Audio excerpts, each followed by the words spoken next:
आऊज़ु बिल्लाहि मिनश्शैतानिर्रजीम बिस्मिल्लाहिर्रहमानिर्रहीम। तमाम सुनने और देखने वालों को अस्सलामु अलैकुम।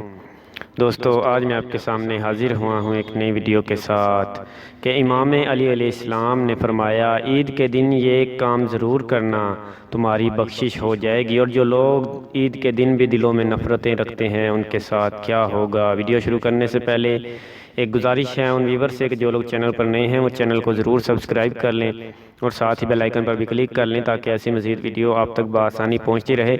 और अगर मेरी वीडियो अच्छी लगे तो वीडियो को लाइक करना ना भूलें और वीडियो को ज़्यादा से ज़्यादा शेयर ज़रूर करें, क्योंकि अच्छी बात दूसरों तक पहुँचाना सदक़ाए जारिया है। आइए चलते हैं वीडियो की जानिब।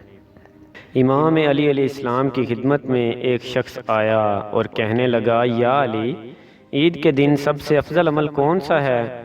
बस ये कहना था तो इमाम अली अलैहिस्सलाम ने फरमाया, ऐ शख्स, याद रखना, ईद के दिन सबसे अफजल अमल ये है कि इंसान हर उस शख्स के पास जाके माफ़ी मांग ले जिसका दिल उसने दुखाया है।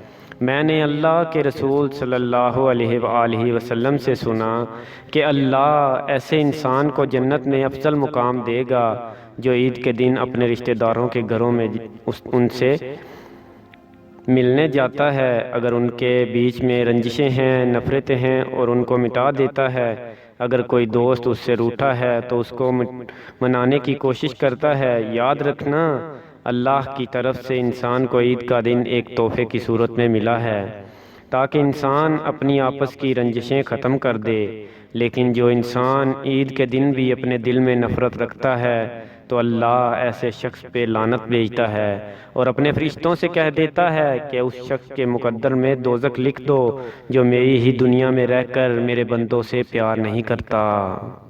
तो दोस्तों, आपको मेरी वीडियो अच्छी लगी हो तो वीडियो को लाइक करना ना भूलें, वीडियो को ज़्यादा से ज़्यादा शेयर ज़रूर करें, क्योंकि अच्छी बात दूसरों तक पहुंचाना सदका जारिया है। और अपने दिलों में से नफ़रतें निकाल दें प्लीज़।